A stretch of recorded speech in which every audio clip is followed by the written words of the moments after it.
नमस्कार दोस्तों। ये वीडियो जो बच्चे मिडिल क्लास फैमिली के होते हैं, लोअर अपर या फिर मिडिल क्लास या फिर लोअर मिडिल क्लास या फिर उससे भी नीचे वाली कंडीशन में होते हैं, उनके लिए।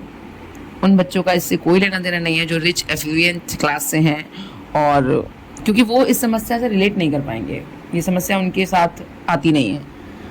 जो बच्चे मिडिल क्लास फैमिली के हैं उनके साथ ये समस्या बहुत आती है कि जब वो एग्ज़ाम की तैयारी कर रहे होते हैं, लड़के हों चाहे लड़की हों, अगर वो घर से कर रहे हैं तो घर में कुछ ना कुछ डिस्टर्बेंस होंगे।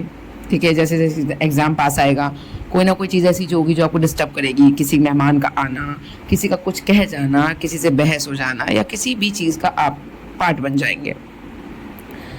रिच और एफ्लुएंट क्लास को मैंने क्यों अलग किया, क्योंकि वहाँ शायद लोग ज़्यादा समझते हैं और सपोर्टिव ज़्यादा होते हैं, तो शायद ये समस्या उन बच्चों को नहीं आती होंगी। पर मुझे ऐसा लगता है जो बच्चे मिडिल क्लास फैमिली के होते हैं उनके साथ ये समस्याएं जो घर में रह के पढ़ते हैं आती हैं। फिर कुछ बच्चे ऐसे होते हैं जो बाहर रह के पढ़ रहे हैं, उनके साथ भी अलग तरीके की समस्याएं आती हैं। मतलब पेपर से पहले कोई ना कोई समस्या आपको आके घेरेगी, आपको सताएगी, आपकी चीज़ें ट्रैक से उतरेंगी, आपको ऐसा लगेगा कि यार इस बार फिर से नहीं होगा, और प्रेशर एक अंदर से आता चला जाता है। थोड़े से ऐसे बच्चे जिनके परिवार में जॉब उनकी एक ऐसी निगाहों से देखी जा रही है कि ये परिवार की स्थिति को बदल देंगे अगर इनके पास ये जॉब आ जाएगी, या वो इस तैयारी इस उद्देश्य से कर रहे हैं कि पारिवारिक स्थितियों को हम बदल पाएंगे, तो ऐसे बच्चों के पेपर के तैयारी के दौरान जो व्यवधान उत्पन्न होते हैं, जो भी प्रॉब्लम्स आती हैं, उन्हें बहुत तोड़ती हैं। तो उन बच्चों के लिए मेरा यही कहना है कि तुम्हें बहुत सारी समस्याएं आकर तोड़ने की कोशिश करेंगी, बहुत से लोग तुम्हें चैलेंज करेंगे, तुम्हें चुनौती देंगे। ये एग्ज़ाम ही ऐसा है कि इसमें जब इंसान सफलता की लकीर के उस पार पहुंच जाता है तो वो अचानक से ना बड़ा सा स्टारडम हासिल कर लेता है और बहुत सारा सितारे की तरह चमकने लगता है। कहते हैं ना, चमकते सूरज को सब सलाम करते हैं, तो वो बन जाता है। लेकिन उससे पहले का जो सफ़र है, वहाँ तक बनने से पहले जो हमें समस्याएं देखनी पड़ती हैं, उनसे जूझना एक विद्यार्थी जीवन में ये भी अपने आप में एक कला है। वहाँ से निकलना, कैसे आपको उन तानों से निकलना है जो रिश्तेदार देते हैं, कैसे कोई और बोल के आपकी पढ़ाई इम्पैक्ट ना कर पाए। आपको ये देखना है कि किसी ने आज कुछ बोल दिया और हमने अपने 4 घंटे गंवा दिए, तो उसका नुकसान नहीं हुआ, आपका नुकसान हुआ। ठीक है, किसी घर में कोई विवाद हो गया, किसी के माता पिता या कोई भी कंडीशन, मतलब मिडिल क्लास फैमिली में 7500 हजार कंडीशंस होती हैं। मतलब हज़ारों एग्जाम्पल्स आपको अगर रियल लाइफ से उठाए ना हम, मतलब जिसने भी देखी है रियल लाइफ, मतलब फैमिलीज ऐसी, तो वो हज़ारों एग्जाम्पल उठाकर आपको दिखा देंगे कि हाँ, कहीं कहीं ऐसा भी नहीं है। मिडिल क्लास फैमिली में कहीं कहीं माता पिता बहुत सपोर्टिव होते हैं, जो बच्चों की पढ़ाई के दौरान बहुत सारे सेक्रीफाइसेस करते हैं। ऐसा नहीं है, कभी कभी चीज़ें समझने वाली भी होती है, पर कुछ जगह पर ये मुश्किल भी होता है।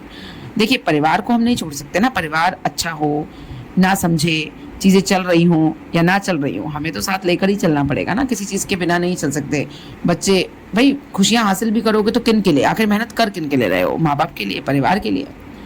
तो जो भी विडंबनाएं, जो भी समस्याएं आएँ, उनसे कैसे आपको डील करना है पेपर के दौरान, बस ये समझ लो 12 अक्टूबर या जो एग्ज़ाम की डेट है आपकी, वो आपका लक्ष्य है।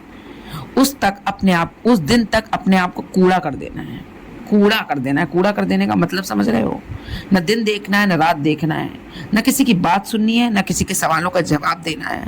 कोई चीज़ हमें ऐसी नहीं करनी जो हमें इम्पैक्ट करे। और मैं मानती हूँ ना, ये कहना आसान है, करना बहुत मुश्किल है। इम्पैक्ट करती है, चलो की, लेकिन उससे उभरना भी बहुत ज़रूरी है। जैसे आरओ का रिजल्ट इम्पैक्ट किया, निकले ना वहाँ से, ऐसी कोई चीज़ अगर आपको इम्पैक्ट कर रही है, किसी का रिलेशनशिप आपको, आपके साथ प्रॉब्लम है, किसी के रिलेशनशिप में प्रॉब्लम है, किसी को फैमिली से कोई इशू है, वो सारी समस्याओं के साथ ही आपको रिजल्ट में अपना नाम देखना है।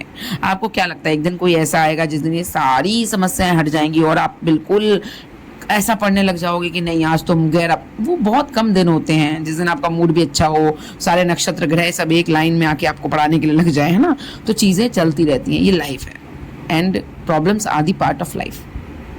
चैलेंजेस आते रहेंगे, इन्हीं चैलेंजेस को पार करना, इन्हीं चैलेंजेस से लड़के उस तरफ पहुंचना, यही तो बात है यार। सक्सेस वो थोड़ी है कि पोस्ट हासिल कर ली, पोस्ट हासिल भी कर लोगे तो पोस्ट को चलाओगे कैसे? जीवन जीने की कला कैसे सीखोगे? जीवन जीने की कला सिखाती हैं आपको ये तैयारी के दौरान आई हुई मुश्किलें, आई हुई समस्याएं। समझे कुछ? यही सब बातें हैं जो मुझे लगता है, पता नहीं मुझे ना बड़ा अच्छा लगता है, अपना मन मेरा बहुत हल्का हो जाता है जब मैं शेयर करती हूँ आपसे और आप सब उसको रिलेट कर पाते हो। अगर उनमें से एक, मुझे सुनने वाला एक भी बच्चा उस समस्या से रिलेट करके अगर अपने आप को उसने बाहर निकाल लिया और उसकी पढ़ाई अच्छे से हो गई और उसने अपने आप को इम्पैक्ट नहीं होने दिया, तो मैं सच में मैं बहुत थैंकफुल रहूँगी अपने आप को कि हाँ, मैंने, मेरे मन में ऐसा कुछ आया और मैंने आप सबसे साझा किया। मुझे बहुत अच्छा लगता है आप सबसे अपनी जर्नी, अपनी एक्सपीरियंसेस, अपने अनुभवों को बाँटना। आपको भी कमेंट सेक्शन में बताइएगा, कमेंट सेक्शन में बताइएगा अगर आपको ऐसी कोई भी समस्याएँ अपनी फैमिली के दौरान, अपनी तैयारी के दौरान आ रही हैं, तो वो क्या समस्याएँ हैं और किन समस्याओं से जूझ कर आप यहाँ तक तैयारी को मेंटेन कर रहे हैं और इससे लड़ रहे हैं। और hats off to you, a salute to you. और अपने आप के लिए एक शाबाशी ज़रूर देना, अपने आप को एक रिजर्व रखना, एक शाबाशी कि यार मैंने इन परिस्थितियों से लड़कर भी इस परीक्षा में अपना स्थान बनाया था। और उन सभी बच्चों से मेरा एक ही मेरा एडवाइस है, मेरी एक ही मेरा कहना है कि बस लगे रहो यार, मुकद्दर भी आपकी मुट्ठी में होगा एक दिन, रिजल्ट भी आपके अनुसार होगा एक दिन ग्रह नक्षत्र तारे सबको झुका लोगे।